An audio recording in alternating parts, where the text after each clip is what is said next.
say you had interior wall panels in a commercial area, you know, between workstations, these can be cleaned as well with an upholstery tool. You set it and forget it. You turn your valve on to your desired water flow, set it, and then you can go right over top of those areas. And the nice thing about what we call a performance high flow tool like this is that this tool won't allow water to go through that fabric into the other surfaces that are there. We can demonstrate that with this little plate here. I can put that on the surface of this plate as it's cleaning, have my water turning on as I'm going across. No water comes through the fabric. We don't get any flooding. So you're not going to worry about your cushions or other materials below have any damage from over-wetting into the subsurface of your cleaning area. So these high flow upholstery tools, very efficient for high performance, high flow style cleaning. We've got some synthetic chenille style fabric here. Yeah, it's got a little fuzzy texture to the surface of it. And this type of cleaning, very, you know, we always work on a work table in a controlled area so you don't have any over drool or drop below you. Need some water in this guy. And what we're going to do is take our Fabric Master HD and we're going to mix that up into a bucket. Now, you don't always have to use bucket. I like using buckets because it can control your application. We'll take this product, put it into a bucket, mix it up with our sponge, and then sponge the product directly onto the surface. So it creates us a really nice work area. We're going to use that for our flood treatment, which will be one of our last ones. Just need the water in the other bucket. Half that water would be fine in any of the other small buckets. Perfect. So we're just going to put a little bit of Fabric HD and actually make a shampoo out of it or a light detergent action so that we can have, grab my measuring cup.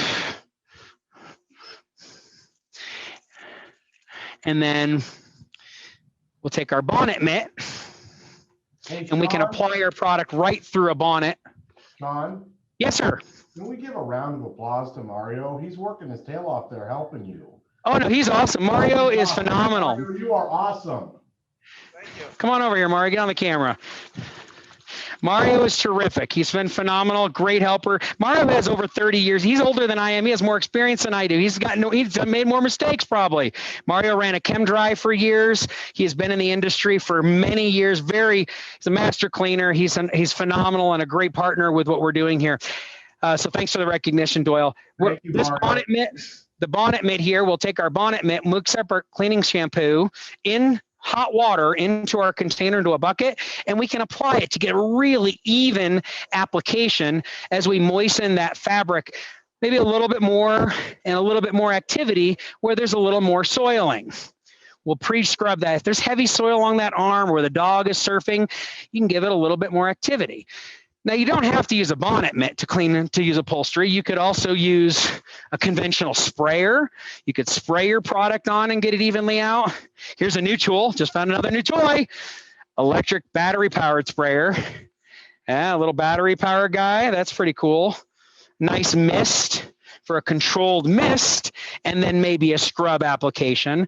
Once your product has been worked in, now we had pre-vacuumed this, because this particular one actually had some drywall dust on it, so we pre-vacuumed it thoroughly. Once we pre-vacuumed, treated the whole piece, then we can grab our upholstery tool and we can service over top of it.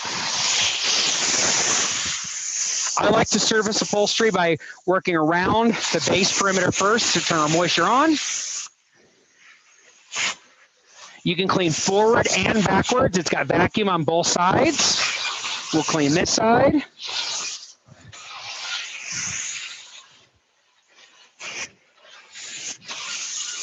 Again, having it up on a work table makes your upholstery much more easily handled. You don't have to bend over and around it. Got one more side here.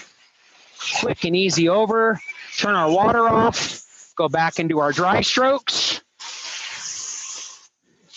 And then work across the top panel. Wet stroking back. Oh, look at that. Gorgeous. Gorgeous results. So bring that up in here, bud.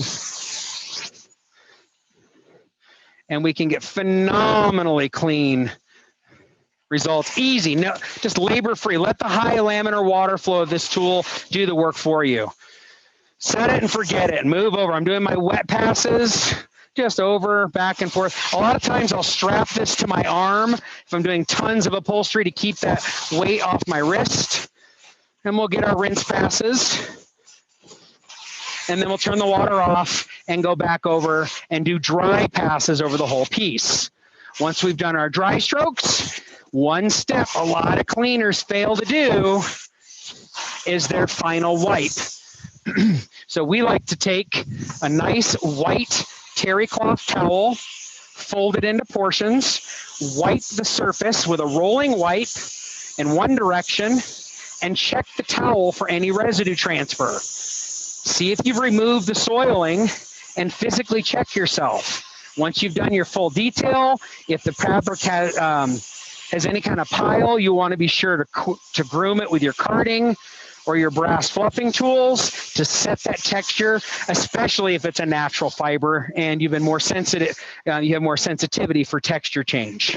Don't forget to clean the wood, wipe all the wood down, potentially polish it, fix scratches, or any of those challenges that might happen. You can fix little scratches, imperfections on wood, lots of neat techniques to dealing with. Let's just quickly talk about this. I know we're running into our last 7 minutes of time, and I've got so much I want to talk about, 5 or 20 more activities. Upholstery, you know, the legs, don't forget again, the wood, always remove the popcorn. Mario, were you eating caramel popcorn on this chair? He says he's keto. He's in full ketosis now. Yeah. Don't forget to get in the underside of those cushions. Get your crevice tools in there to vacuum all those detail areas. The dry side work on upholstery is such a detail that people need to pay attention to. This might look fancy, but this piece here is actually fully synthetic, super easy to clean, and you can clean it with the exact same technique that I just did that piece there. The challenges tend to be these arms, cuffing your tool to keep good vacuum and performance as you go over the whole surfaces.